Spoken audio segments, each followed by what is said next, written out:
Muito boa noite. Estamos aqui com mais um programa Emparedado, sempre às segundas-feiras, às 21h30, aqui na TV Gazeta, canal 19.1. Eu sempre muito bem acompanhado aqui da Antoniele Costa e da Cristiane Fonseca. Boa noite, Antoniele. Boa noite, presidente. Muito obrigado por estar aqui conosco hoje. Boa noite, Cris. Boa noite, Vinícius. Boa noite, Antoniele. Boa noite, Leonardo. Seja bem-vindo ao programa Emparedado. Muito bem, hoje, como os colegas já anunciaram, nós teremos aqui o prazer de entrevistar o presidente da seccional da Ordem dos Advogados do Brasil, aqui em Mato Grosso, Leonardo Campos. Obrigado, presidente, pela tua presença aqui conosco essa noite. Boa noite, Vinícius. Boa noite, Antoniele. Boa noite, Cris. É uma honra, um prazer para a Ordem dos Advogados do Brasil estar presente aqui no Emparedado, e ainda mais num momento especial, que é o momento que nós damos início na última sexta-feira das comemorações do mês de advocacia.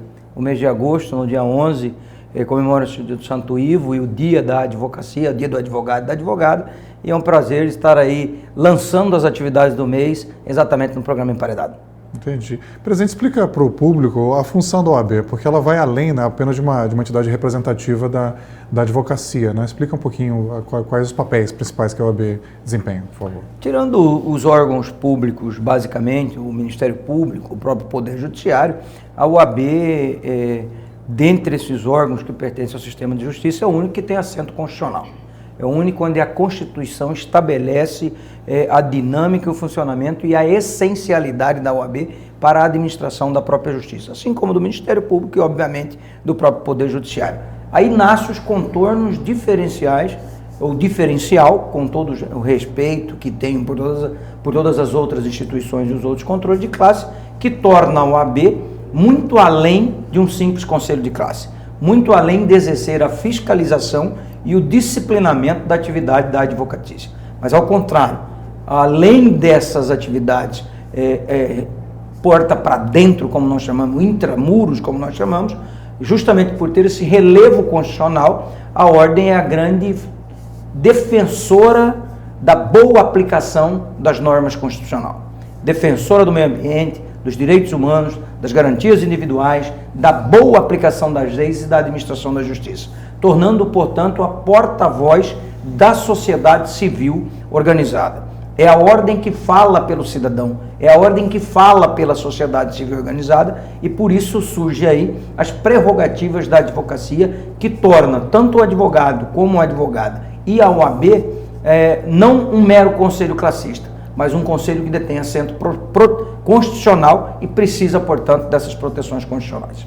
Ok. Alguns têm criticado que ela não é uma entidade nem privada, nem pública, que não é fiscalizada. Como é que vocês respondem a essas críticas, presidente? Por isso que ela tem a natureza exatamente sui generis, já definida isso, inclusive, pelo próprio Supremo Tribunal Federal, que tempos outros e tempos atuais sofre alguns ataques questionando, primeiro, a natureza jurídica da ordem. Ela não é uma entidade pública, porque ela não recebe recursos públicos. Ela vive essencialmente da contribuição dos advogados. E ela não tem apenas uma natureza privada, porque ela tem exatamente a função de regular o mistério público da advocacia. A advocacia é uma atividade de natureza privada, mas que exerce um mistério público, ou seja, uma função pública. E qual é essa função pública? É exatamente ser essencial à administração da justiça. E retomando, quando o ministro Eros Grau classificou a natureza sui generis da OAB, ela é uma natureza mista, portanto, ela está intermediária, não é pública e nem é essencialmente privada, justamente por esses contornos de, enquanto conselho de classe, ter atribuição, à luz do artigo 44 da Lei 8.906/94, de falar pela sociedade civil organizada, tendo inclusive legitimidade, uma das poucas instituições, para a propositura de ação direta de inconstitucionalidade. E mais recentemente agora, o Supremo já pacificou de uma vez por todas que a ordem não precisa de pertinência temática para defender direito. Havia, para o seu telespectador e o seu internauta entender, uma discussão doutrinária e umas jurisprudências interpretadas de forma minoritária, mas uma aqui ou acolá, que a OAB só podia buscar o Poder Judiciário na defesa dos seus próprios interesses, de temas ligados à advocacia, ao exercício da advocacia. E aí, ultimamente, o Supremo Tribunal Federal, e posteriormente já foi aprovado no Congresso, disse que a OAB não tem pertinência temática. Quer isso dizer que, justamente por ela ter assento constitucional, ser representante da sociedade civil organizada, ela pode buscar o Poder Judiciário em qualquer ramo do direito. De meio ambiente, idoso, infância, juventude, saúde, educação, qualquer tema, a OAB tem legitimidade para pleitear em seu nome direito de outrem. Entendi. Antonieri? Presidente, ainda nessa questão da atuação da OAB, eu queria já entrar no caso dos grampos. Existe uma confusão ou uma distorção da atuação da OAB nesse processo. Eu queria que o senhor falasse desde o início e agora mais recentemente que o Tribunal de Justiça teve que intervir novamente para manter a OAB acompanhando as investigações, que a gente ainda não tem um resultado. Eu queria saber onde está a OAB nisso? Tem interesse político? Tem interesse de advogado em anular operações, igual alguns promotores têm pontuado em recentes entrevistas na imprensa? Qual que é o interesse da OAB nesses casos dos grampos? Bom, Antonieri, obrigado pela sua pergunta, é um tema que nós temos aí nos últimos, retomamos com muito foco e com muita voga, vamos chamar assim, nesses últimos 1 mês, 2 meses para cá, o tema da Grampolândia. Com a publicização, através de um veículo de abrangência nacional, de que existia em Mato Grosso indícios de um esquema clandestino de interceptações telefônicas, e que nesse esquema tiveram como monitorados ou tiveram seus sigilos violados de forma clandestina, portanto ilegal ou criminosa, advogados, por óbvio, tão logo esse programa foi ao ar, num domingo, na segunda-feira eu já reuni em caráter extraordinário com os conselheiros da OAB, diante dessa grave informação, e nós anunciamos publicamente que aquilo que foi denunciado no domingo não poderia, diante da importância e do nível de violação ao Estado de Direito, ao Estado Democrático de Direito, à democracia e à própria Constituição Federal, não poderia de forma alguma ficar impune, e que as autoridades deveriam de imediato, de ofício, independente de representação de quem quer que seja, instaurar os respectivos processos para apurar a notícia que foi veiculada nesse programa de rede nacional. E disse que também, em razão, primeiro, de ser um crime lesa à sociedade, ou seja, que atingia toda a sociedade, portanto, respondendo à questão do Vinícius, surge o interesse primeiro da ordem, por ser representante da sociedade. Nós tivemos um crime que lesa a sociedade, que viola direitos e garantias individuais dos mais inalienáveis do cidadão, que é o direito ao sigilo, a não violação às suas intimidades, salvo por ordem judicial. Primeiro momento. Segundo momento, ao tomar conhecimento que houveram advogados grampeados em pleno exercício profissional, portanto, protegidos pelas suas prerrogativas, ele teve o seu sigilo e via de consequência, a sua prerrogativa também ferida, também quebrada.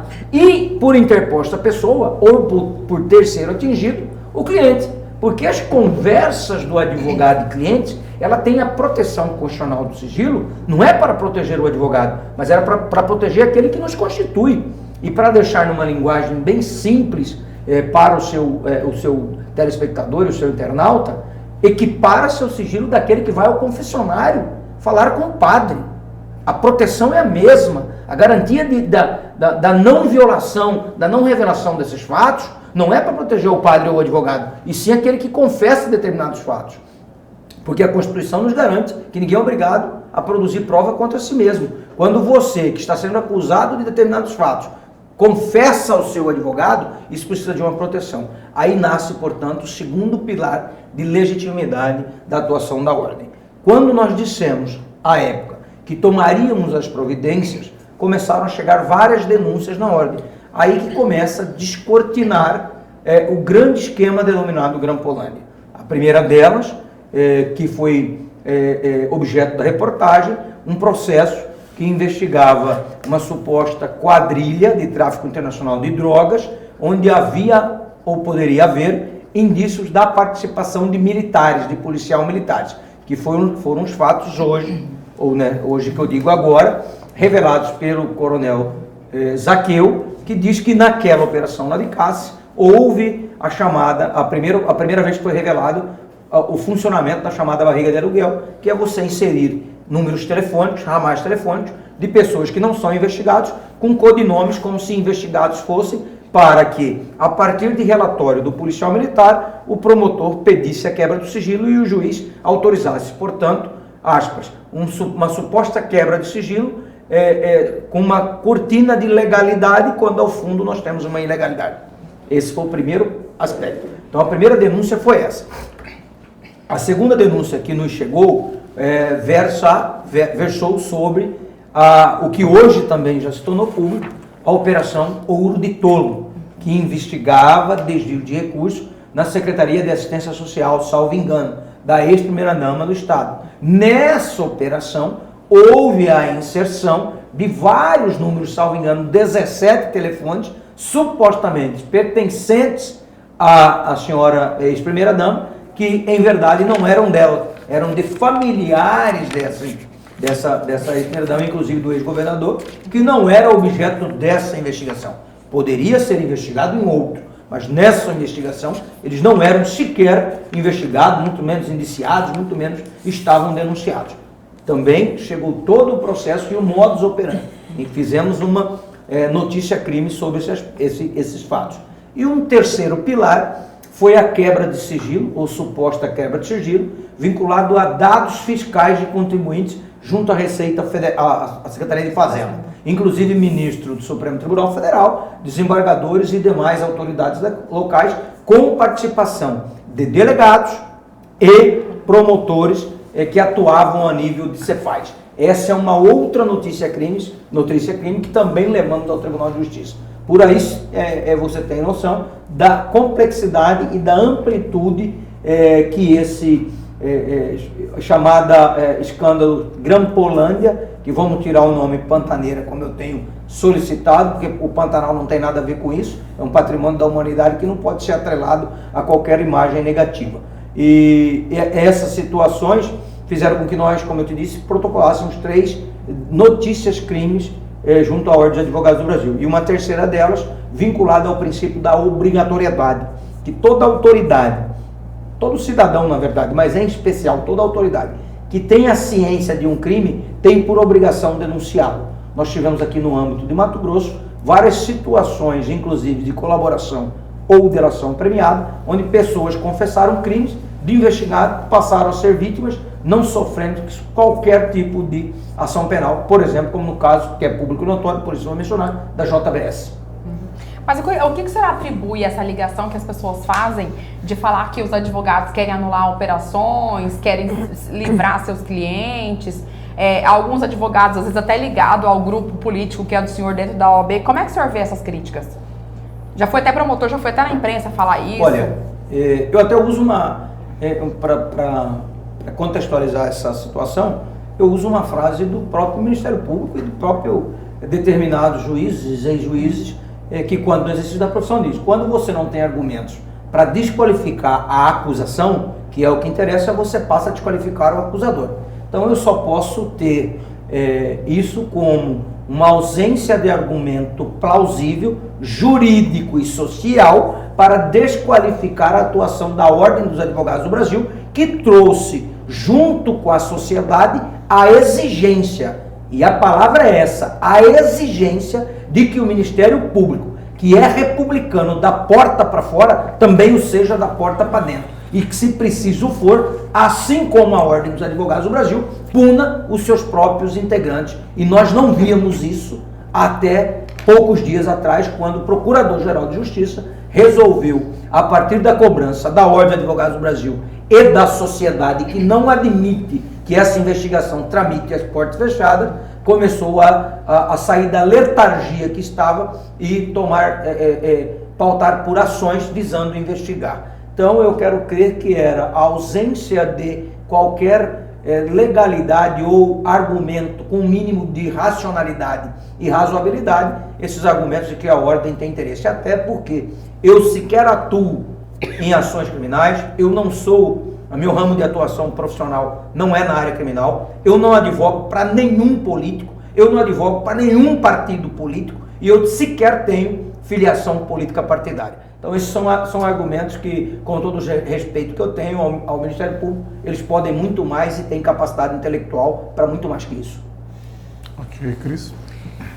Leonardo, eu quero entrar numa discussão que já foi inclusive colocada como projeto de lei pelo então presidente hoje, na época deputado federal, Jair Bolsonaro, que em 2007 ele entrou com um projeto pedindo o fim da prova da OAB. E recentemente agora, né, o Medeiros, que é deputado federal nosso aqui, entrou com o projeto de lei 832 de 2019, que é justamente para extinção da prova da OAB. E para se respaldar nesse discurso, ele cita, né, a LDB, que chancela, né, que todo aquele diploma que for entregue depois da finalização do curso e tiver sido reconhecido pelo MEC, dá autonomia para que ele possa assumir a sua profissão e a sua atividade. E aí ele até diz a seguinte coisa: no momento em que, se o diploma do MEC não tem validade para os profissionais exercerem a profissão, então todas as profissões têm que fazer um exame similar. Disse isso também apontando que, na verdade, o que a OAB tenta é fazer um controle de mercado em relação a essa seleção. Qual que é a sua avaliação sobre isso? Olha, primeiro só, ele na verdade ele tenta acabar com o exame de ordem, não apenas a prova da OAB, mas o exame de ordem, que é muito mais amplo do que apenas uma prova. Olha, com todo o respeito que tenho, eu uso uma frase de Rui Barbosa para contextualizar. Posso não concordar com o que diz, mas defenderei até a morte o seu direito de dizer. Então, eu não poderia criticar o deputado José Medeiros por uma ideia absurda e completamente ignorante como essa, com todo o respeito. É uma ideia ignorante. Mas, como advogado e presidente de uma instituição que defende a democracia, mesmo não concordando, eu defenderei até a morte o direito dele dizer, ainda que uma asneira como essa. E repito, já está na imprensa local essa semana, vocês devem ter visto, o Medeiros nada mais está a fazer do que bater continência para o chefe. Ele é líder do atual governo e, obviamente, deve algumas obrigações ao seu chefe. Você pode notar que ele aí é um dos parlamentares que, ao invés de estar antenado com os anseios da população, está mais preocupado com as mídias sociais e é um dos mais atuantes na mídia social, deixando muitas vezes as políticas de fato que interessam a população, principalmente do nosso estado que o elegeu e o sustenta lá na Câmara Federal, e deixando ele estar de mais antenado com o que está na mídia social do que efetivamente com as políticas públicas que ele deve defender. Mas vamos virar essa página, que eu não quero tecer críticas políticas e nem a mim cabe tecer críticas políticas, mas sim jurídicas. Primeiro, o diploma do MEC, e aí é preciso ter um mínimo de conhecimento para que a gente possa travar um debate num nível que seja aceitável. O diploma de bacharel em Direito dá ao bacharel o direito de ser bacharel em Direito, ponto. Por essa linha de raciocínio, o bacharel, que se mostra equivocado e por isso eu disse ignorante, por essa linha de raciocínio, o bacharel em Direito poderia então apenas e tão somente marcar um X. Eu quero ser o quê? Juiz? Vou ser juiz. Eu quero ser promotor? Vou ser promotor. Quero ser delegado? Delegado. Ou advogado. O bacharel, o curso de Direito, não forma essas carreiras jurídicas. O curso de Direito forma bacharel em Direito, diferente da medicina que forma médico, do curso de Engenharia que forma engenheiro. O curso de Direito não forma advogado, não forma juiz, não forma promotor, não forma delegado. Ele forma bacharel, que diante desse cenário, após você ser bacharel, abre-se um leque de oportunidade e você pode escolher a sua respectiva área que quer atuar dentro do universo jurídico. E aí, se você quer ser juiz, você vai fazer concurso para magistratura, promotor no Ministério Público, defensor na defensoria, advogado, prova de exame de ordem. Esse é o aspecto legal. Complementando o aspecto legal, nós temos que o exame de ordem, por mais de uma vez, já teve a sua constitucionalidade declarada pelo Supremo Tribunal Federal. E no brilhante voto da lavra do ministro Marco Aurélio Mello, decano, acho que o decano é Celso de Mello, né? Marco Aurélio Mello, o segundo decano do Supremo Tribunal Federal, o exame de ordem é uma garantia social. Portanto, é uma garantia da sociedade de que ter à sua disposição, ou que terá à sua disposição, um profissional minimamente qualificado para defender os direitos mais importantes do cidadão, por exemplo, como o direito à vida. Como assim, Leonardo? O direito à vida não é defendido pelo médico e pelo advogado? Vou explicar. Quando se busca, por exemplo, um medicamento, um leito de UTI, o faz através ou da Defensoria Pública ou da Advocacia, você está visando garantir o direito à vida daquela pessoa que está enferma. Direito, um dos mais importantes é a liberdade, o direito de ir e vir. E veja bem, interessantíssima a sua pergunta. Eu estou falando de garantias mínimas. E uma dessas garantias mínimas é pela péssima qualidade do ensino jurídico, por ausência de fiscalização do MEC. Se o MEC fiscalizasse como deveria a qualidade do ensino jurídico, hoje nós temos universidade, em Mato Grosso abrindo universidade com cidade de menos de 30 quilômetros uma da outra. Nós já abrimos só esse ano em Mato Grosso, salvo engano, mais de quase 60 novos cursos jurídicos. Nós formamos mais de 1.000 bacharéis em Direito por ano. E nós temos faculdade, Vinícius, universidade, que dos 5 dias na semana, você tem aula presencial um dia. Um dia o aluno vai à faculdade, o resto é tudo por tutorial, por notebook na sua própria casa, chamado ensino à distância. E o parecer da OAB não é vinculativo. Nós sempre brigamos para alterar a legislação para que fosse vinculativo nas faculdades de Direito, mas é meramente opinativo. Então, diante dessa péssima qualidade do ensino jurídico, que é visto apenas e tão somente como uma mercadoria, como uma atividade mercantil e não uma atividade educacional de formar seres humanos, nós precisamos ter um exame de ordem para que garanta à sociedade essa proteção de ter um profissional minimamente qualificado.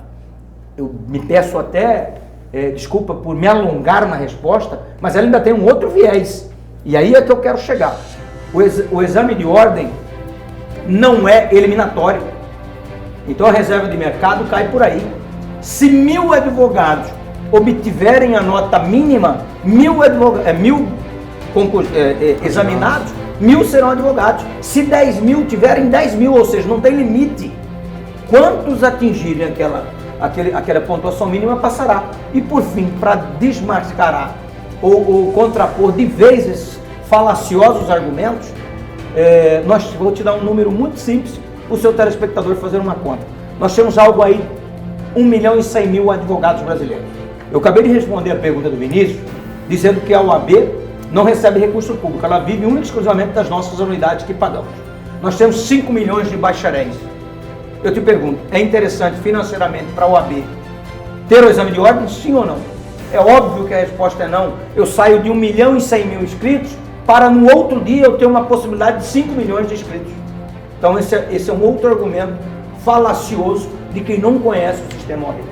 Presidente, eu vou ter que chamar o intervalo, tá quente aqui, né? Foi uma rodada completa aqui nossa. Estamos entrevistando aqui essa noite no programa Emparedado o presidente da seccional da OAB, né, da Ordem dos Advogados do Brasil aqui de Mato Grosso, Leonardo Campos. Vamos continuar logo na sequência, convido vocês a permanecerem conosco.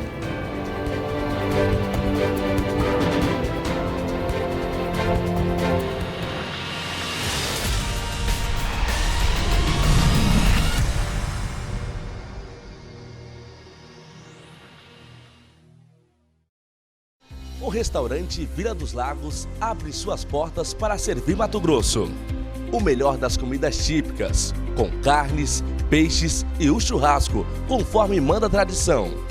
Nas festas sob encomenda, fazemos o boi no rolete e também o porco no rolete e o costelão de chão. Comer bem num ambiente agradável, cercado de natureza, água e cachoeiras. O restaurante Vila dos Lagos está a 20 quilômetros de Cuiabá, na Estrada do Manso, junto com o Aquapark. Faça agora mesmo a sua reserva pelos telefones 99999-9102 ou 99952-0330. Olá! Quer saber tudo sobre o apaixonante universo de eventos, casamentos e família? Venha comigo assistir ao novo programa Casamentar, todas as sextas-feiras, às 10h30 da noite e aos sábados, reprise às 11 horas da manhã, aqui na TV Gazeta. Programa Casamentar é um oferecimento de Moinho Materiais para Construção. Aqui o vento sopra a seu favor. Alphaville Buffet, sua primeira escolha. Apolo Som e Luz, você com tudo. Flores e Folhas Decorações. Sua decoração com um toque de arte. O mutirão da conciliação fiscal voltou. Amiga, tá sabendo? Vai ter mutirão para pagar IPTU e ISS-QN com 95% de desconto ou até 48 parcelas. Sério? Quando? 1º a 17 de agosto, lá na Arena Pantanal. Vou falar pro meu irmão. Ele tem algumas infrações de trânsito. Não é conversa fiada. Venha quitar seu IPTU, ISS-QN e outros débitos fiscais no mutirão da conciliação fiscal. Prefeitura de Cuiabá, trabalhando e cuidando da gente. A sua saúde agradece quando você se preocupa com ela. E cuidar da hipertensão é uma forma de manter seu coração tranquilo. Afinal, 1 em cada 4 pessoas sofrem com ela. E para te ajudar, a Unimed Cuiabá oferece o programa Sob Controle. E ainda está com ótimas ofertas em todas as farmácias Unimed. Ômega 3, R$ 34,90. Medidor de pressão digital, R$ 89,90. Balança digital, R$ 62,90. Viva bem e conte com o nosso apoio. Farmácia Unimed Cuiabá, 3648-8888. Ligou, pediu, chegou.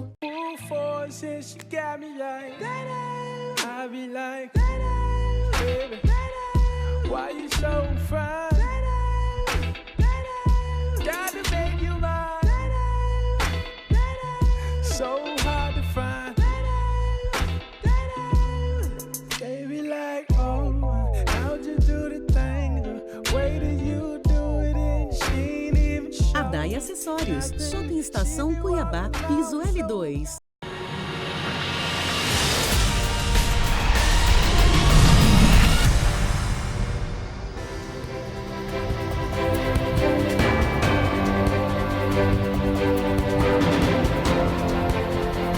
Muito bem, retornando aqui no programa Emparedado dessa terça-feira, aqui pela TV Gazeta, canal 19.1. Estamos entrevistando aqui, ou emparedando, o nosso presidente da seccional da Ordem dos Advogados do Brasil, aqui de Mato Grosso, o Leonardo Campos.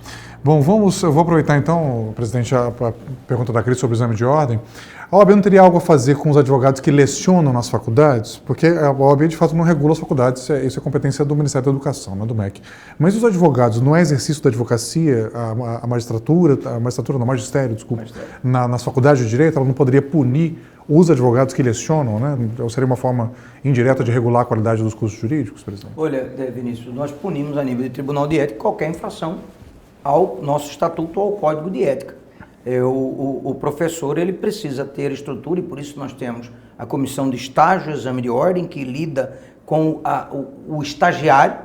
Nós temos a comissão de estágio, exame de ordem, nós temos a comissão de estagiários, onde recebe os pleitos e a demanda dos acadêmicos que se tornarão futuros advogados, promotores, etc. E temos ainda a comissão de ensino jurídico. Essas 3 comissões, elas englobam muito dos professores. E na nossa gestão, desde 2016, portanto, eu montei todas essas comissões com advogados professores. Não tem sentido o professor estar alijado desse debate, porque é ele que prepara o aluno para o exame de ordem, ele que fiscaliza o ensino jurídico. E o que nós percebemos é a total e completa ausência de condições e estrutura das universidades para com esses professores. Cada vez mais salas com um número enorme de alunos, quando não é ensino à distância.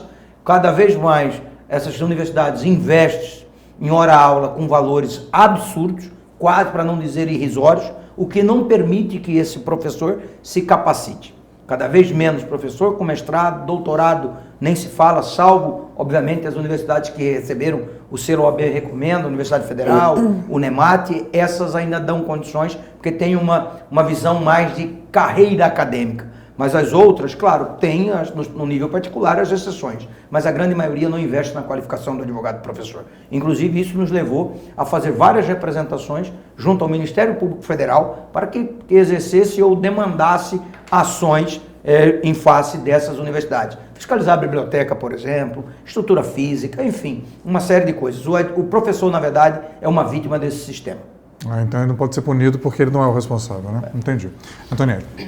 Presidente, falando da OAB, do Conselho em Mato Grosso, às vezes recebe muitas críticas de ser corporativista, de não punir seus membros. E recentemente a gente teve muitos advogados envolvidos em operações policiais, operações do próprio Ministério Público, advogados delatores. Como é que ficou a atuação da OAB nesse sentido? Esses advogados estão sendo punidos, a OAB tem expulsado da seccional esses profissionais? Olha, Antonielli, obrigado pela pergunta, isso é uma pergunta muito importante e o que muitas vezes tem, fora as outras condições, artigo 44, Constituição, nos legitimado a apontar o dedo e cobrar, por exemplo, do Ministério Público, uma ação firme, inclusive para punir na própria pele. Há que se reconhecer, o Judiciário pune, a Ordem dos Advogados do Brasil pune e eu vou chegar lá. E nós vemos aí outras instituições que você não tem se puxar na memória, você não lembra de quando que um determinado membro, até a Defensoria, ultimamente, em escândalos que houveram no passado, colocou para fora defensor vitaliciado, vamos deixar claro. A Ordem, eu lhe garanto, todo advogado que nós temos conhecimento, quer por a representação ou quer por notícia de imprensa que esteja envolvido em alguma operação, em qualquer operação desse Estado, como denunciado, investigado, delatado e até mesmo delator, imediatamente nós instauramos um processo que visa apurar a idoneidade desse profissional ou a competente falta ética. Olha, convido a todos, inclusive a sociedade, a entrar no site da OAB, www.oabmt.org.br, que lá vocês vão ver todos aqueles advogados que têm penalidade pública, por exemplo, suspensão do exercício profissional ou cassação, estão relatados ou relacionados lá no site da OAB de consulta pública. O processo não é público, mas a penalidade, se tiver caráter público, basta consultar. Inclusive, ultimamente, na mídia local, foi inclusive dado publicidade de alguns delatores e outros delatados que já tiveram a cassação devidamente comprovada aqui na OAB Mato Grosso. Isso envergonha a entidade? Com certeza. Eu não gostaria de comemorar, por exemplo, 3.200 processos que eu tenho no Tribunal de Ética e Disciplina. Nós temos hoje no Tribunal de Ética 3.200 processos. Eu gostaria de não ter nenhum processo. Que todos os advogados agissem com a altivez, com a polidez, com a correção necessária e não houvesse colegas que, de uma forma ou de outra, possam infringir o Código de Ética e Disciplina da Ordem. Eu gostaria de comemorar números opostos e não esse número. É um número que nos deixa incomodados e envergonhados, porque o advogado não pode ter uma mancha no seu currículo, porque ele não está lesando o direito de si próprio. Além de lesar todo o bom conceito de toda uma profissão, ele está lesando o direito de cliente. Por exemplo, uma pena capital para nós é a apropriação de recursos de clientes. E hoje acho que são o maior número de processos, não é? Não, hoje captação. Captação ilícita de cliente. Ok, Cris. Cris, só para esclarecer, e isso vem até a necessidade, desculpa, Cris, uma reforma da nossa própria legislação. Nós precisamos hoje regulamentar a publicidade.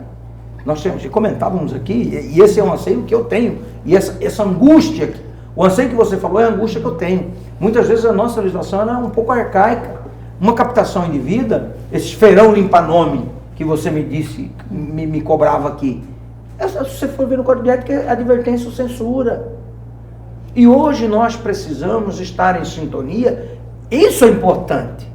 Vinícius, quando eu digo que eu tenho legitimidade OAB para levantar o dedo, porque eu aponto que a nossa legislação é ruim. Nesse aspecto ela é falha, ela é arcaica, ela é protecionista. A nossa própria legislação ela precisa ser revista. E os nossos conselheiros federais hoje, o Joaquim Spadoni, o Ulisses Rabaneda e o Felipe Guerra, já têm levado propostas, inclusive do nosso colégio de presidentes, para mudarmos a nossa legislação, para endurecermos e enrijecermos mais a pena por captação. Mas é uma pena de censura. Então, quer dizer, e nós temos, quando eu digo arcaico, não é só na penalidade. Eu tenho, por exemplo, que atualizar a minha legislação. Hoje a mídia social veio com um novo conceito da prestação de serviços, principalmente para o profissional liberal. Eu preciso, o Ordem do Advogado do Brasil está antenado. Recompare, vamos fazer um direito comparado aqui para ir para a pergunta da Cris. Os Estados Unidos, você permite anúncio no ônibus, no metrô do escritório de advocacia. Aqui, se tiver um anúncio, nós notificamos na hora para tirar, correndo o risco de suspender preventivamente o advogado. E nos Estados Unidos, o cara ganha uma ação e ele coloca outdoor. Aqui, se eu vier aqui neste programa falar de uma ação, de um caso concreto que eu ganhei, eu posso estar induzindo outro a me contratar. Eu não posso nem falar de caso concreto. Nós estamos em 2019, uma mídia social com meu filho, ou qualquer criança hoje de 3, 4 anos, opera um tablet e um aparelho celular melhor que nós.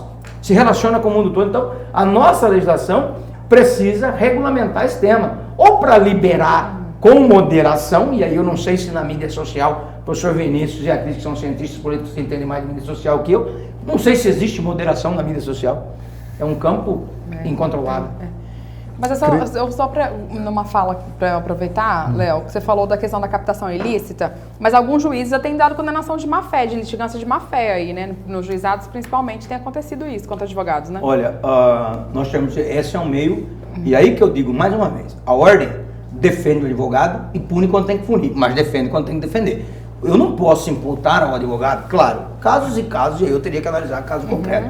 Mas você vai ver a ordem habilitando a OAB, Mato Grosso, habilitando em vários processos na defesa do advogado, porque é pacífico. O advogado não comete uma fé se ele buscou o direito do cliente do Poder Judiciário mediante as informações passadas pelo próprio cliente. Mas se o cliente vai em audiência e fala que ele falou aquilo? Não. Aí é outro. Vamos lá, por isso que eu falei para você que eu não vou analisar, eu tenho que analisar o caso concreto. Por exemplo, eu tenho condenação em litigância de má-fé, que o advogado tem declaração do cliente, que ele diz que ele tem relação contratual com a empresa A. Declaração. Aí no bojo do processo descobre-se que não tem. Não pode punir o advogado. Quem litigou de má-fé foi a parte. Até porque o advogado não fala em nome dele, ele fala em nome da parte. Então quem litiga é a parte. Salvo, óbvio, se comprovada a má-fé do advogado. Aí tudo bem, aí nós temos que punir o advogado. Ok, Cris. Leonardo, a gente está vivendo um impasse que já é inclusive considerado a maior greve da história, que é essa greve da educação, que ultrapassa hoje 71 dias, né? E na semana passada, o Judiciário mato-grossense deferiu, né, que essa greve, pedido, né, do governo, de que essa greve é ilegal, de que há ilegalidade, e que os servidores da educação teriam que voltar em 72 horas. O sindicato não acatou a decisão judicial, e os servidores ainda permanecem em greve. Hoje tiveram uma assembleia que ratificou que essa greve deva continuar ainda, que sem proposta não há retirada da greve, em tempo em que também os salários desses servidores estão cortados. Então, como é que a OAB, como você mesmo disse, né, no primeiro momento, essa entidade que, de certa forma, trata e cuida dos interesses da sociedade, né, avalia esse que é um interesse total e cabal da sociedade? Cris, essa é uma pergunta que eu tenho sido, um questionamento que eu tenho sido demandado em alguns outros pontos. E assim, é uma questão que está judicializada, que está posta, inadmissível em qualquer aspecto, ao não cumprimento de uma decisão judicial. E ela, se não me engano, é uma decisão de mérito, não é uma decisão liminar, é uma decisão de mérito, ou seja, uma decisão final que reconheceu a ilegalidade da greve. Então, não concorda? Recorre da decisão, mas efetivamente em nome do Estado de Direito, dando cumprimento a essa efetiva decisão. Eu não vou entrar em questão política, como eu disse, eu não tenho filiação por partido político, a ordem não tem partido político. Aliás, parafraseando o nosso ex-presidente nacional, o nosso partido é o Brasil e a nossa ideologia é a Constituição. Inegável o estado de crise que nós vivemos em Mato Grosso.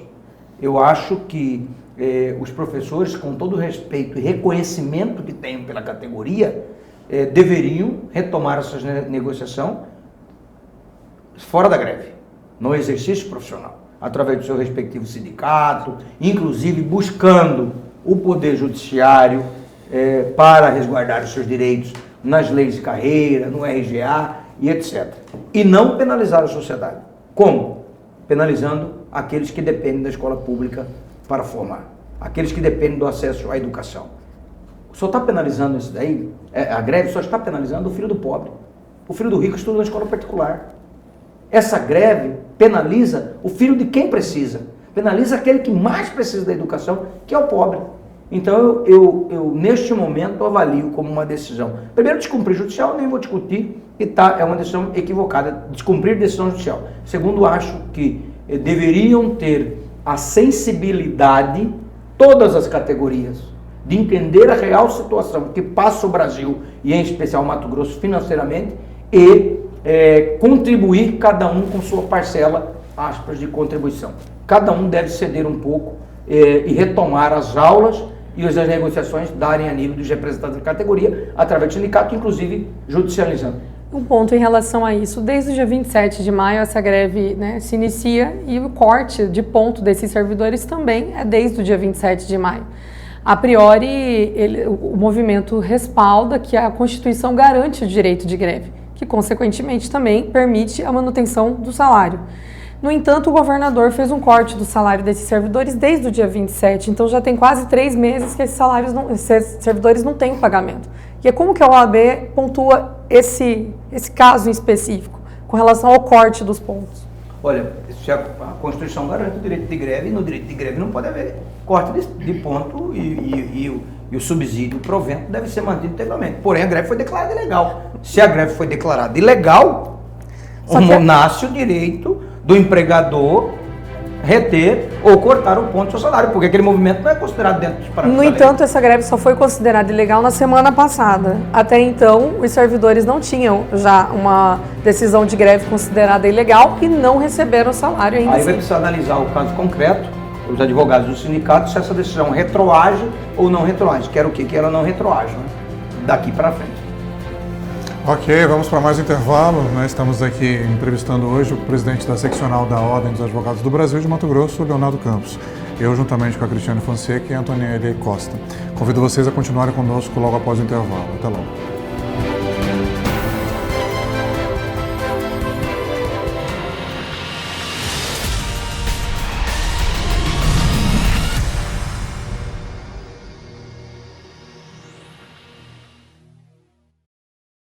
O restaurante Vila dos Lagos abre suas portas para servir Mato Grosso.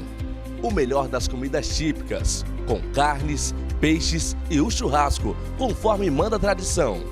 Nas festas sob encomenda, fazemos o boi no rolete e também o porco no rolete. E o costelão de chão. Comer bem num ambiente agradável, cercado de natureza, água e cachoeiras. O restaurante Vila dos Lagos está a 20 quilômetros de Cuiabá, na Estrada do Manso, junto com o Aquapark. Faça agora mesmo a sua reserva pelos telefones 99999-9102 ou 99952-0330. Olá! Quer saber tudo sobre o apaixonante universo de eventos, casamentos e família? Venha comigo assistir ao novo programa Casamentar, todas as sextas-feiras, às 10h30 da noite e aos sábados, reprise às 11 horas da manhã, aqui na TV Gazeta.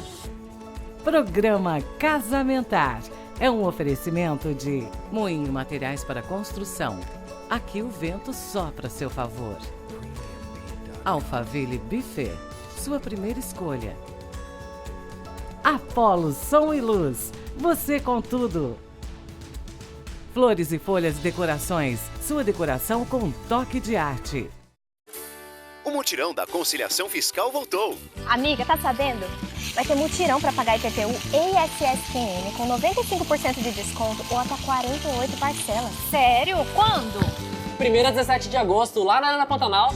Vou falar pro meu irmão. Ele tem algumas infrações de trânsito. Não é conversa fiada. Venha quitar seu IPTU, ISS-QN e outros débitos fiscais no mutirão da conciliação fiscal. Prefeitura de Cuiabá, trabalhando e cuidando da gente. A sua saúde agradece quando você se preocupa com ela. E cuidar da hipertensão é uma forma de manter seu coração tranquilo. Afinal, 1 em cada 4 pessoas sofrem com ela. E para te ajudar, a Unimed Cuiabá oferece o programa Sob Controle. E ainda está com ótimas ofertas em todas as farmácias Unimed. Ômega 3, R$ 34,90. Medidor de pressão digital, R$ 89,90. Balança digital, R$ 62,90. Viva bem e conte com o nosso apoio. Farmácia Unimed Cuiabá, 3648-8888. Ligou, pediu, chegou.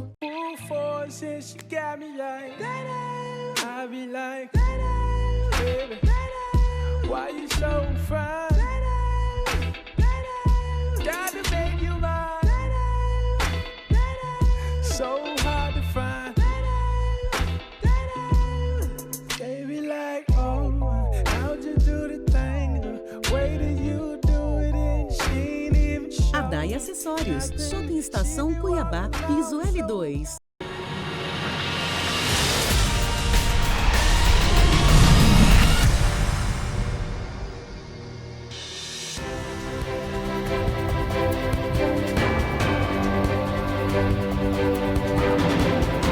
O pessoal está animado aqui no intervalo, né? Estamos voltando aqui para o nosso terceiro e último bloco deste programa Emparedado desta noite, né? Estamos aqui entrevistando o presidente da OAB Nacional. Da OAB Nacional? Não, quem sabe, né, Leonardo? Não. Quem sabe que eu coloquei a pergunta aqui da OAB Nacional. Por enquanto, né, da OAB Mato Grosso, nosso Leonardo Campos.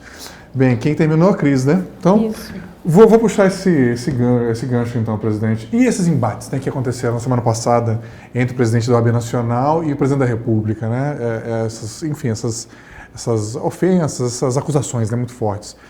Atinge a ordem, atinge a advocacia. Como é que você viu esse processo, presidente? Atinge, né, Vinícius? Não dá para falar que não atinge, porque atinge. Nós estamos num momento muito difícil do Brasil.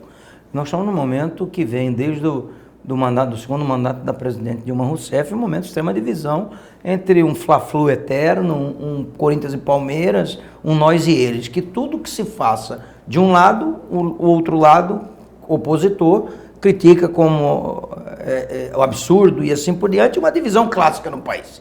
Isso se acirrou muito ainda no governo Michel Temer.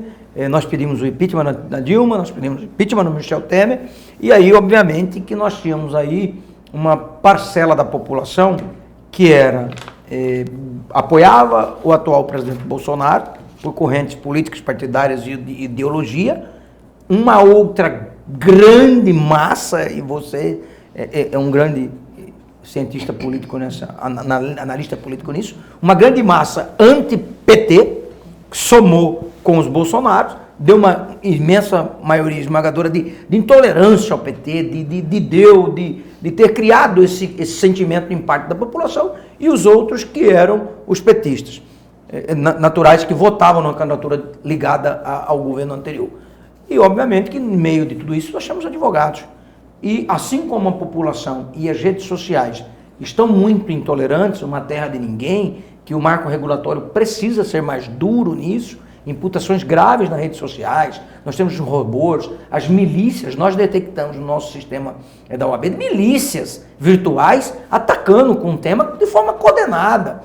Então isso divide muito a classe. E assim, tem quando você age, principalmente nessa intolerância que nós temos agora, eu tenho isso muito claro e tenho dito, Vinícius, o brasileiro ficou tão intolerante à impunidade que reinou no país, que ele abriu mão e aceita abrir mão de direitos e garantias individuais dadas a ele próprio. E aí que eu digo, cabe à ordem, à OAB, defender a sociedade ainda que dela mesma, para dizer para essa sociedade, olha, o que você está fazendo, abrindo mão de direitos e garantias individuais, vai prejudicar você lá na frente, porque esse direito constitucional sagrado foi conquistado num período que houve ataques à vida de milhares de brasileiros no período ditatorial.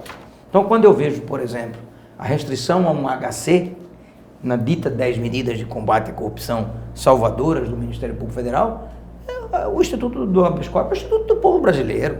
Você não precisa nem de advogado, o próprio paciente pode fazer isso, e nós temos numa folha de papel e buscar o Poder Judiciário, é o Instituto da Liberdade. Quando eu vejo, por exemplo, a possibilidade de flexibilização do sigilo da conversa entre advogado e cliente, enfraquecer o direito de defesa. É impressionante nesse país, quando você não consegue dar uma resposta no processo, tornar o devido processo legal mais célere, você quer mitigar o direito de defesa punindo o cidadão. Toda vez o ataque é por aí. Toda vez o ataque é nesse sentido. Então, quando o nosso presidente nacional vem e defende a Constituição, claro, há erros, mas há muito mais acertos. Há exageros. Defende a Constituição, dizendo, por exemplo, que a OAB é contra a prisão em segunda instância. Não é o atual presidente, é a bandeira histórica de 86 anos da OAB. E por que a bandeira histórica de 86 anos da OAB? Porque a Constituição diz que somente será considerado culpado aquele condenado por sentença penal condenatória, aspas, transitado em julgado. O que é transitado em julgado só pode todos os recursos. Aí quando o Felipe Santa Cruz, por exemplo, defende no Supremo e faz uma sustentação oral defendendo a não prisão em segunda instância, ele é petista ou comunista e quer soltar o Lula. Não dá para ter esse nível de conversa. Mas hoje é isso que nós estamos passando. Por exemplo, quando nós fomos contrários à reforma trabalhista, nós éramos da linha de esquerda, que nós queríamos fazer isso aqui virar uma Cuba. Quando nós fomos contra a reforma previdenciária, que se tem um Chile como modelo, e não se pode ter o Chile como modelo, que a população está fadada à miséria, nós também somos comunistas. Então nós temos que, nesse momento, conseguir fletar apenas com o campo constitucional. nada mais que o campo constitucional. É constitucional, tem nosso apoio. Não é constitucional, nós temos que criticar, independente do que a sociedade, neste momento, nos cobra. Entendi. Uma outra área que a OAB costuma atuar e vem sendo muito criticada é direitos humanos, né? Que eles falam que é direito dos manos, né? Que só os bandidos que têm. Como é que vocês veem a política de direitos humanos em nível nacional e aqui no estado de Mato Grosso? Eu lembro um dia, inclusive, que tive lá na sua bancada do programa de rádio, rapaz, saí de lá massacrado. O Flávio também, acho que é seu vice. Foi o Flávio, depois, hoje o Flávio, secretário-geral. Isso, e na sequência foi nada. Inclusive, eu sofri críticas hoje de alguns advogados, criticando um convênio que nós fizemos com a ANPAC, Associação das Famílias dos Condenados, junto com o Tribunal de Justiça e o Ministério Público, para dar, além de reduzir o custo do preço, dar uma atividade à família, emprego e renda, tirar das costas do Estado. Eu já sofri um monte de críticas, dizendo que esse convênio, a OAB está preocupado com o condenado e não com as famílias dos condenados. Os direitos humanos, Vinícius, esse é um bom tema para a gente voltar num programa específico para isso, e você que tem doutorado, então tem uma filosofia aberta, uma cultura muito aberta, é muito maior. Quando eu defendo, por exemplo, o Estatuto da Infância e Juventude, eu estou defendendo os direitos humanos. Do idoso, né? Quando eu defendo os idosos, eu estou defendendo os direitos humanos. Então, quer dizer, é muito maior do que o direito do bandido.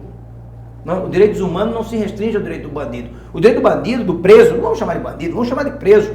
Ele tem direito a ter direitos. Ele está sob a custódia do Estado. E aí, com todo respeito, eu não posso aceitar. E todos me conhecem, eu não sou filiado, mas falei com muita tranquilidade, eu não sou filiado a partido político, mas minha linha é de centro-direita. Eu não posso aceitar um presidente da República vir dizer que aqueles que morreram lá no Pará, Altamira, coitado das famílias de quem estava fora. Ele está sob a custódia do Estado. O Estado tem o dever, a obrigação, sob pena de crime de responsabilidade, de protegê-lo. Agora, porque nós temos um sistema penal carcerário que não funciona, eu ponho a culpa no preso.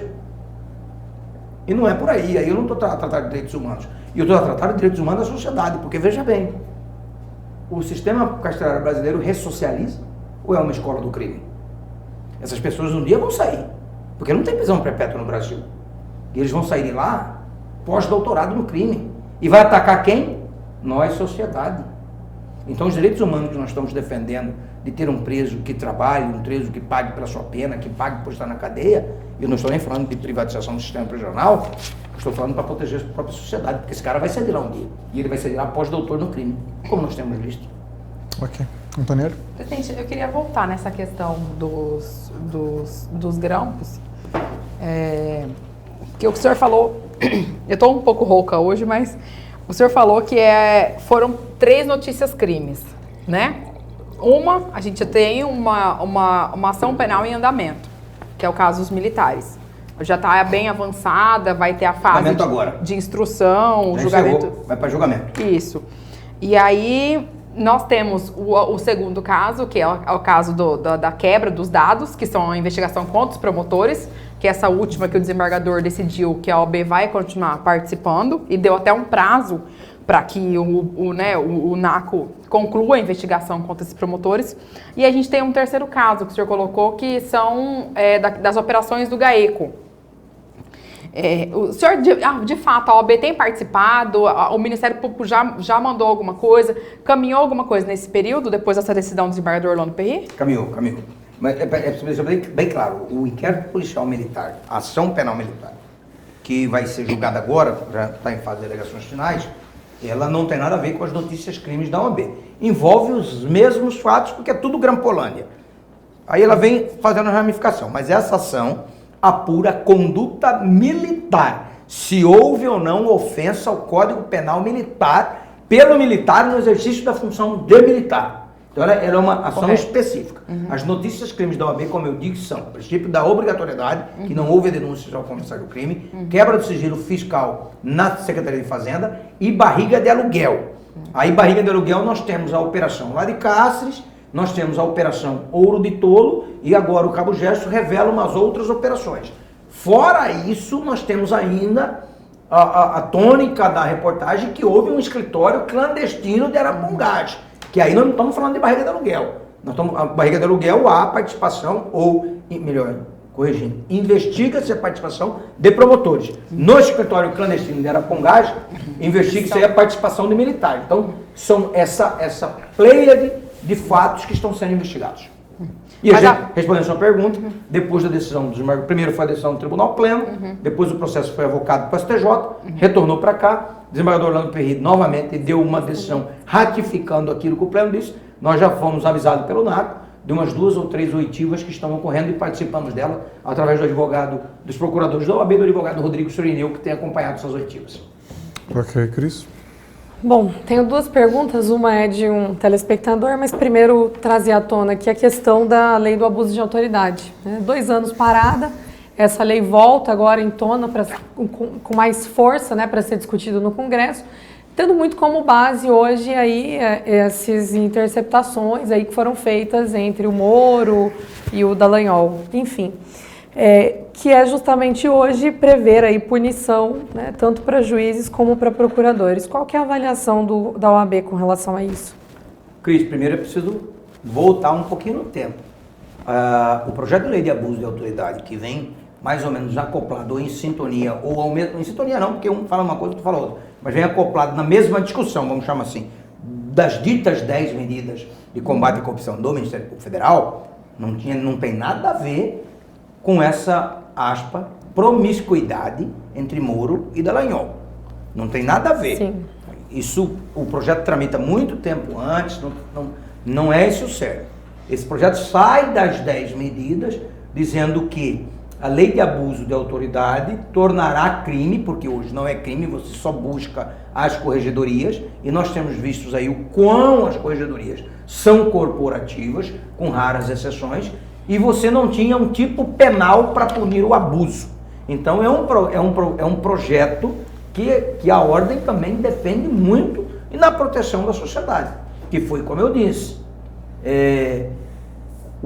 todas as violações das prerrogativas do advogado, por exemplo, que também passaram a ser crime, elas atingem o cidadão e não o profissional, porque é o direito do cidadão que está sendo violado. E nós não podemos, quando o sistema penal ou de processo penal não funciona, não é célere, mitigar o direito de defesa. Por isso a lei do abuso de autoridade, ela vem para trazer uma segurança jurídica de que aquele que abusar, aquele que extrapolar, e digo mais, de forma dolosa, portanto tem que haver a intenção de, será também punido na esfera criminal. E aí eu não posso aceitar o discurso míope de determinadas categorias ou segmentos, associações do Poder Judiciário e do Ministério Público Federal e Estadual, de que isso vem para punir a Lava Jato. Todos nós aqui temos carro, não temos? Se numa via pode andar 100, se eu ando a 110, eu sou punido. Ou seja, visa punir o excesso, o abuso, aquilo que extrapola o limite legal. Na República não há poder absoluto. Não havendo poder absoluto, todos devemos subordinação à lei e à Constituição. Extrapolou, tem que ser punido, também na esfera criminal. Só fazendo uma observação, eu não disse que essa lei tem a ver com o Moro e o Dallagnol. Eu disse que com o Moro e o Dallagnol hoje, essa lei passa a voltar com mais firmeza para as discussões dentro do Congresso. Prova é que na CCJ isso acaba de ser aprovado. Projeto esse que estava parado há 2 anos. Mas continuando talvez sobre...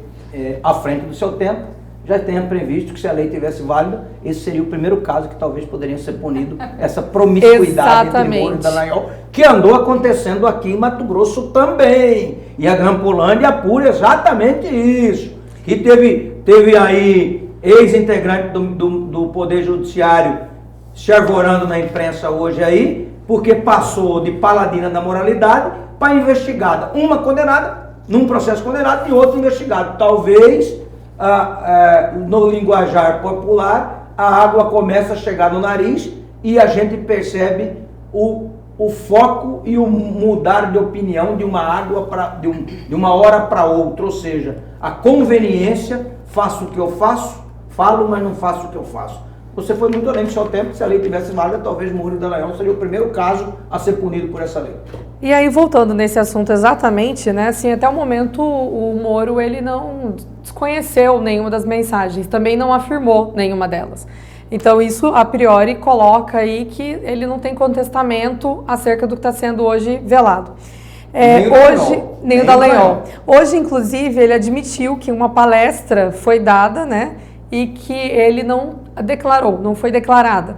E ele faz a seguinte nota: o Ministério da Justiça e Segurança Pública afirmou que a omissão da palestra do ministro Sérgio Moro na prestação de contas de suas atividades como juiz em 2016 pode ter sido um descuido. E informou que a maior parte do cachê recebido foi doado a uma entidade beneficente. Segundo o Ministério, o sistema eletrônico criado pelo TRF4 para registro das atividades dos magistrados só começou a funcionar em 2017. Para o período anterior, se não houve registro, foi por puro lapso, afirmou a pasta por meio da nota.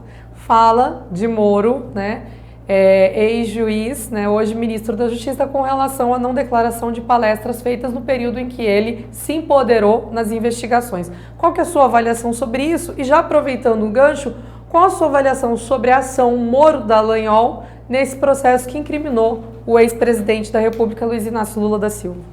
Primeiro, para responder a sua pergunta, eu falei com uma outra pergunta. Dizem que você nunca pode responder uma pergunta fazendo outra, mas para responder essa, eu gostaria de saber qual seria a postura do juiz Sérgio Moro e do Dallagnol se isso acontecesse com um político, por exemplo, esse lapso de memória de prestação de contas, ou com qualquer cidadão comum, se eles puniriam ou não, ou considerariam irrelevante esse lapso, e o lapso serviria para justificar a ausência de prestação de contas. Salvo engano, ele ouviu uma reportagem quando ele diz que parece que a imprensa está criticando muito mais o lapso do que a finalidade da palestra, que parece que o cachê foi doado por uma instituição de caridade. Ora, é aquela velha história, né? Falo o que eu falo, mas não faço o que eu faço. Como você muda de opinião por sua conveniência própria? Então, nesse aspecto, eu estou a admitir que, se um determinado cidadão desviou um recurso de uma obra pública e doou para uma caixa, está valendo, porque a finalidade é nobre. E não é por aí, né? Mas eu quero retroceder especificamente na sua pergunta. É preciso separar e deixar bem claro o posicionamento, inclusive, da UAB. E aí, Vinícius, eu volto naquele tema que você falou, os reflexos do posicionamento do presidente nacional, frente a esse debate interminável com aqueles seguidores do atual presidente. Inclusive o Luciano da Havan, nós temos ação judicial contra ele, e assim por diante. Entendi. A UAB foi a primeira instituição, inclusive, a elaborar nota. A primeira instituição que manifestou por nota foi a Ordem dos Advogados do Brasil. E o primeiro trecho da nota eu sei porque o relator da nota foi o Conselheiro Federal Ulisses Rabaneda. A nota que saiu da UAB Federal, o relator foi o Ulisses Rabaneda. Ele diz que é preocupante e deve ser rigorosamente apurado, primeiro, o hackeamento. Revela uma fragilidade do sistema de segurança das autoridades brasileiras. Nós estamos a tratar de um juiz federal e de um procurador da República. Esses celulares, e agora de várias outras autoridades, pelo menos em tese, revelaram. Ou seja, é frágil o sistema de segurança de blindagem dessas autoridades. Elas precisam ser blindadas porque exerce uma atividade que os coloca em risco a segurança nacional. Uma operação Lava Jato é uma operação no patrimônio do povo brasileiro. Então nós precisamos investir mais na proteção dos dados dessas autoridades. A Ordem cobrou isso, inclusive, da Polícia Federal, defendendo isso.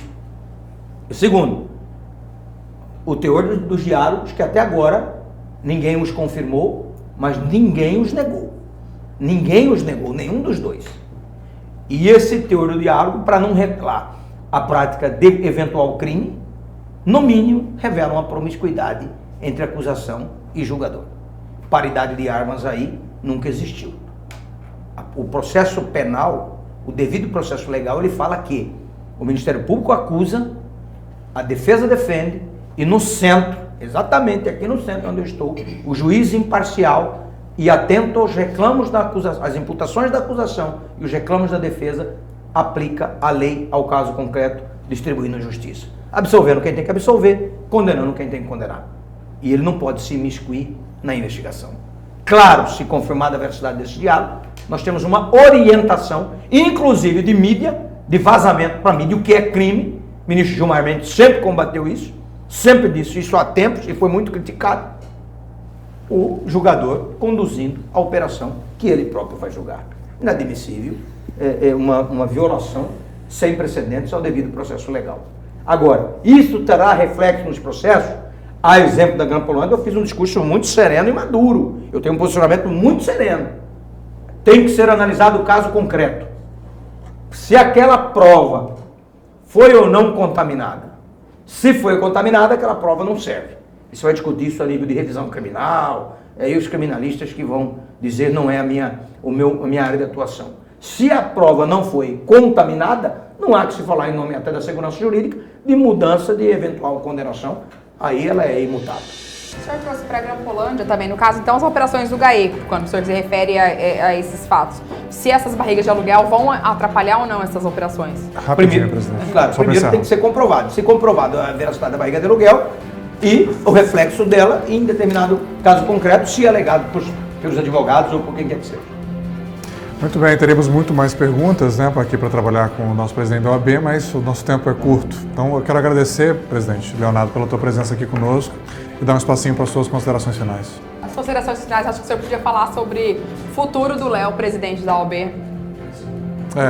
Estamos ganhando mais 5 minutos aqui. Já que ganhamos aí mais um tempinho, eu quero aproveitar direção. também uma puxadinha aqui. São duas coisas, né? A primeira, rapidamente, hoje a senadora Selma, que inclusive é do Judiciário e hoje se insere no processo político, publicou hoje um artigo que saiu no Folha Max. E ela falando, né, sobre todos os processos de combate à corrupção, o artigo de nome Mato Grosso versus Brasília, jogo empatado, ela cita a OAB. Então, abre aspas, o que ela diz no artigo. A OAB faz questão de compor o circo como se não fosse público e notório o interesse de alguns de seus membros na anulação das operações e tem garantidos direitos. A OAB omitiu-se no combate aos corruptos, agora se levanta na defesa desses criminosos e agindo por interesse próprio. Acaba enchendo de lama o nome de muitos advogados honestos que sequer foram consultados a respeito. Queria que você falasse sobre isso rapidamente, que ela pautou no artigo. E do telespectador, foi também só reportando. Nós vimos que na semana passada, o ex-secretário da Casa Civil de Mato Grosso virou réu em ação do MP, por conta de uma tentativa de gravar um desembargador. Por ser advogado, qual o comentário do presidente da OAB, Leonardo, acerca disso? No caso, é o ex-secretário, mas não é o desembargador, né? Entendi, acho que o fato ele deve ter sido... O ex-secretário, advogado... tão logo, não agora, tão logo quando ele teve a sua primeira prisão decretada, assim como em todos os outros casos, como eu disse no bloco anterior, já foi instaurado o competente processo administrativo na OAB. Então ele responde, assim como todos os outros advogados que foram presos, todos respondem processo junto à Ordem de Advogados do Brasil. Com relação à declaração da senadora Selma, eu confesso que fui pego com um misto de perplexidade e decepção. Decepção por ver o risível nível de uma ex-integrante do Poder Judiciário mencionar nessa fala. Talvez ela esteja se referindo a si própria. A si própria. Por quê? Quem hoje coloca à prova se cumpriu ou não a Constituição foi ela que era integrante do Poder Judiciário. Ela cita em determinado texto do artigo que isso dá voto. Por isso que eu digo que ela está se referindo a ela própria, que paira numa grande desconfiança, que ela se utilizava do Poder Judiciário para ganhar notoriedade e popularidade para se tornar candidata. Isso se concretizou quando ela deixou o Poder Judiciário e se tornou candidata. Então quem se beneficia de um sistema que muitas vezes corrompe a Constituição, não somos nós, a Ordem de Advogados do Brasil. A Ordem de Advogados do Brasil tem combate à corrupção como sua bandeira primeira. Os 5 minutos que nós ganhamos aqui é tempo insuficiente para eu dizer do que é o trabalho da OAB contra a corrupção. Por exemplo, a criminalização do Caixa 2 é proposta da Ordem. Por exemplo, o impedimento de doação por pessoas jurídicas, que existe hoje no Brasil, foi uma ação direta de constitucionalidade buscada pela Ordem. Então, essa carapuça não serve à OAB. Agora, serve a quem fez a crítica. Quem saiu do Poder Judiciário, que tem por obrigação não ter qualquer vinculação política partidária ou se imiscuir em assunto política partidária, não foi eu. Foi ela que se aposentou e foi candidata. E talvez ela esteja se referindo a si própria. Por quê? O burlar na Constituição está claro. Ela sai da condição de paladina da moralidade, com todo respeito, eu não vou pessoalizar a crítica, mas deve estar sendo muito difícil, assim como o Sérgio Moro saiu do paladino da moralidade, herói nacional, como nós já vimos isso em tempos atrás, todos esses heróis que têm saltos muito altos, a queda também vem na mesma proporção. Nós não queríamos que fosse assim, mas os fatos da história brasileira recente dizem isso. Então ela saiu de paladina da moralidade para, em um processo, à unanimidade, condenada por Caixa 2 e abuso de poder econômico, que é inclusive crime. A unanimidade. E em outro, talvez ela já esteja se precavendo ou se tentando adiantar numa atitude muito reprovável, que é quando você não tem argumentos para combater a acusação, você tenta constranger o julgador, e ela utilizou desse aspecto antes do julgamento dela na ação do TRE, e agora talvez a Grampolândia bate as portas da 7ª Vara em operações que foram conduzidas por ela. Então eu quero acreditar esse infeliz artigo de nível muito baixo, que não denota o currículo que uma ex-magistrada, triste por ver uma ex-magistrada falar isso, mas é talvez fruto do desespero de sair de paladino da moralidade para condenada pela justiça e, muito provavelmente, em pouco tempo, se as investigações avançarem, autora ou coautor de determinadas investigações ou investigadas no crime de Grampolândia. Não vou nem dizer autor ou coautor, mas com a possibilidade de se tornar investigado. Então, quero acreditar essa infeliz manifestação como fruto do desespero por essa instabilidade dignada na vida da senadora e da ex-juíza muito rápido. De paladino da moralidade a condenada e talvez, possivelmente, investigada. Ok, Antonielli, só para fechar a pergunta do futuro político, na verdade, assim, presidente, na última eleição da OAB, o senhor foi eleito com 88% dos votos válidos, né? Os votos válidos. E aí, muito se comenta nas rodinhas de advogados que no dia após a posse do senhor já começou uma nova eleição dentro da OAB, que é daqui 3 anos ainda. E essa eleição são pessoas do próprio grupo político do senhor dentro da OAB. Até fala numa possível racha, que hoje tem a vice-presidente, a Gisela, e tem o presidente da Caixa, o advogado Ítalo. Como é que o senhor vê isso e existe de fato essa discussão já nesse momento? Como é que o senhor vai caminhar na próxima eleição? Olha, primeiro que essa afirmação não corresponde ao espírito interno do nosso grupo. Hoje a Ordem conta com mais de 1.500 advogados trabalhando em todas as comissões diariamente. E nós não estamos discutindo o processo eleitoral. O processo eleitoral de 2021 será discutido em 2021.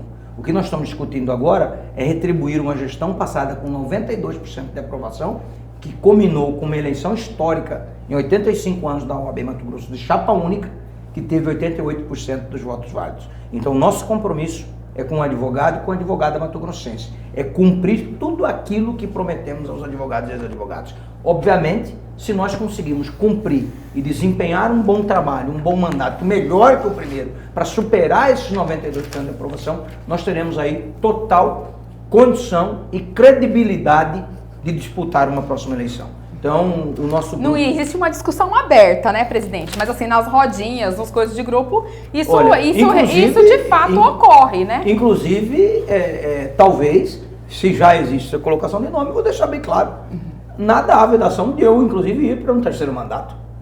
Estou dizendo que vai acontecer isso? Não, estou dizendo que em 2021, nós vamos discutir em 2021. Que o nosso compromisso, a palavra de ordem na ordem é advogar por todos e liderar pela ordem. É cumprir o compromisso que firmamos com cada advogado e cada advogada desse Estado. Por isso, nós já tivemos, por exemplo, semana passada, estive em Campo Novo dos Parecis, em Tangará da Serra, esta semana já vou para Sinop, semana que vem Barra do Garça e assim por diante, até fechar o mês com mais de 150 eventos. Esse é o compromisso da capital interior, andar de mãos dadas. O nosso compromisso hoje é esse. Eu não admito e não admitirei, com todo respeito e sem qualquer falta de modéstia, discutir a eleição de 2021 em 2019 em 2020. Nós discutiremos no momento certo. Óbvio, este grupo terá um candidato? Terá, e terá um candidato forte, que será reflexo do nosso trabalho. Que fala até que o senhor vai como candidato para o Conselho Federal, que o senhor não teria interesse mais de seccionar o Mato Grosso. Isso procede? 2021 em 2021. Tá difícil, aí, presidente. Não vamos antecipar, tudo tem seu tempo, né? Então, agora sim, só para encerrar, presidente, alguns minutos para as suas considerações finais.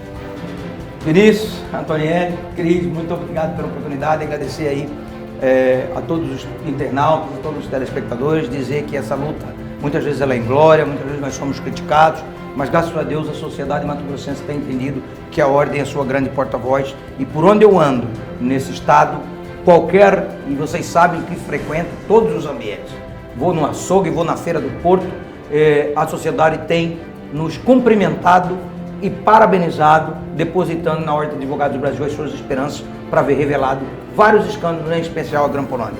Isso nos faz acreditar que estamos no caminho certo. E é com esse mesmo vigor, com esta mesma garra e com esta mesma dedicação que eu peço que acreditem na Ordem dos Advogados do Brasil, porque lá nós temos o interesse de cumprir a Constituição, de defender a sociedade de Mato Grosso e a advocacia. Nós temos inúmeras pautas na defesa dos advogados. Prerrogativas, por exemplo, é a principal delas. Defesa dos honorários advocatícios também, mas também falamos em nome da sociedade mato-grossense. E é através de canais como esse que nos permitam chegar a todos os advogados do nosso estado. Desejo a todos esses guerreiros e essas guerreiras que buscam diariamente, na maior adversidade possível, em todos os rincões desse estado, a efetiva distribuição da justiça, parabenizando cada advogado e cada advogada desse estado, inclusive você, pelo mês da advocacia. Obrigada, presidente. Muito bem, agradecemos aqui ao presidente da OAB Seccional Mato Grosso, o Leonardo Campos, né? Agradeço a Antoniele Costa e Cristiane Fonseca, também meus colegas aqui, e convido vocês a estarem conosco na próxima segunda-feira, às 21h30, aqui na TV Gazeta, canal 19.1, com mais um programa Emparedado. Boa noite e até a próxima.